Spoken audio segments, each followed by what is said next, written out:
আসসালামু আলাইকুম। আজকে আমি দেখাবো দক্ষিণ কোরিয়াতে ধান কিভাবে তারা মাঠ থেকে কেটে নিয়ে আসে এবং তাদের প্রযুক্তিটা কতটা আধুনিক।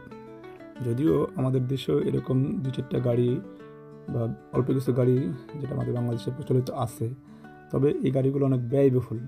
চলুন আমরা দেখি দক্ষিণ কোরিয়াতে কীভাবে ওরা মাঠের ধানগুলোকে কেটে নিয়ে আসে এবং গাড়ির মাধ্যমে কেটে নিয়ে আসে। এই যে গাড়িটা পার করা আছে, ছোটো পিক আপ, উপরে টাঙ্কি আছে, এখানে এসে জমা করে রাখে ধান কাটা শেষ হলে আর কি।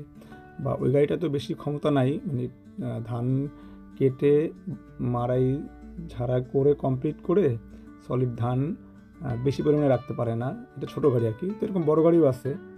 তো এই গাড়িটার এখন ধান কাটতেছে, ধানগুলো কেটে সে নিয়ে আসতেছে এবং এটা বিশাল বড় একটা ধান ক্ষেত।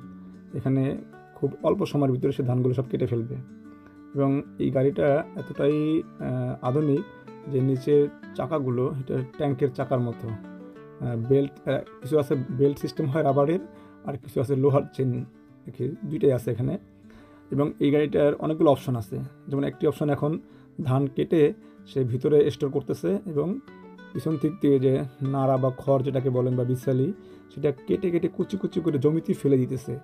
এতে করে এগুলো আবার পরবর্তীতে চাষের সময় এগুলো জৈব সার হিসেবে কাজ করবে। আর অন্য অপশন আছে এই গাড়িতেই, ওটা চালু করলে পিছন দিয়ে ধানের নাড়াগুলো জমা বেঁধে পড়ে যাবে, সুন্দর সিরিয়াল ধরে পড়ে থাকবে খেতে, জমিতে। পরবর্তীতে অন্য মেশিন দিয়ে আবার সেটাকে কালেক্ট করে সাদা পলি দিয়ে র্যাপিং করে রেখে দেয়। এটা আবার পরবর্তীতে গরুর গোখাদ্য তৈরি করা হয়। এভাবেই এটা বহুরূপী ব্যবহার করে। আর এই যে এখন দেখতেছেন এই গাড়িটা আসতেছে, এটা এখন ওর যে টাঙ্কিটা আছে, ছোটো গাড়ি তো এটা, তার ধান রিজার্ভ হয়ে গেছে। এখন সে তার এই গাড়ির ভিতরে যে ধানগুলো জমা আছে সেগুলোকে ওই যে উপরে পিক আপ গাড়িটা দেখলেন সেই টাঙ্কিতে জমা করবে এবং এই ড্রাইভারই নেমে ওই পিক আপ গাড়িটা চালিয়ে আবার গোডাউনে রেখে আসবে ধানগুলোকে। চলুন আমরা দেখি। এখন সে যেটা করবে, ওই গাড়িতে বসেই তার যে উপরে যে পাইপটা আছে গাড়ির উপরে, এই পাইপটাকে এই যে গাড়ি আছে রাখা পিক আপটা, এই গাড়িতে সে ওর ট্যাঙ্কে যত ধান জমা আছে সব শিফট করে ফেলবে, উঠাই ফেলবে অটোমেটিকলি। এখানে বলে রাখি যে এই গাড়িতে যে ধানগুলো আছে এর সাথে ধানের সাথে চিটাও আছে। চিটাগুলো ওরা বিশেষ করে ডেইরি ফার্মে বা গরু মোটা তাজা করা যে ফার্মগুলো আছে, পোলট্রি ফার্ম, এই সেটে এই চিটাগুলোকে ব্যবহার করা হয় এবং জৈব সার ব্যবহার করে। তো এই গাড়িতেও আরও অনেক অপশন আছে মেশিনটা আর কি, যারা ইচ্ছা করলে এই চিটাগুলোকে ওরা জমিতে ফেলে রাখতে পারে। তো এক একজনের এক এক চাহিদা অনুযায়ী এটা ব্যবহার করা হয়।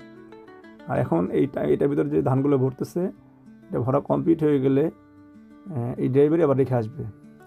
আর দেখেন এখানে ধানগুলো কত সলিডভাবে আসতেছে, মানুষের কোনো মাড়াই করার কোনো ঝামেলা নাই, বাতাসের মাধ্যমে বা অন্য কোনো মাধ্যমে, ফ্যানের মাধ্যমে যে এটাকে ঝাড়াই করে বা চিটাটাকে আলাদা করে সেরকম কোনো প্রয়োজন হয় না। এতটাই আধুনিক এই মেশিনগুলো। এবং এই ড্রাইভার গাড়িগুলোকে একটু আকপিস করে সমানভাবে টাঙ্কিতে ধানগুলো ভরতেছে। কতটা আধুনিক! মানুষের মাথায় আল্লাহ সুবহানাহু ওয়া তাআলা কত বুদ্ধি দিয়ে দিয়েছেন, বিজ্ঞান কত এগিয়ে গেছে, তাই না? এখন যত দিন যাচ্ছে তত মানুষ প্রযুক্তি ব্যবহার করতেছে এবং মানুষের কষ্ট কমে যাচ্ছে, সময় বাঁচতেছে। এটা অবশ্যই ভালো কিছু। বাংলাদেশে এই মেশিনগুলো বেশি বেশি ব্যবহার করার উপযোগী করার দরকার।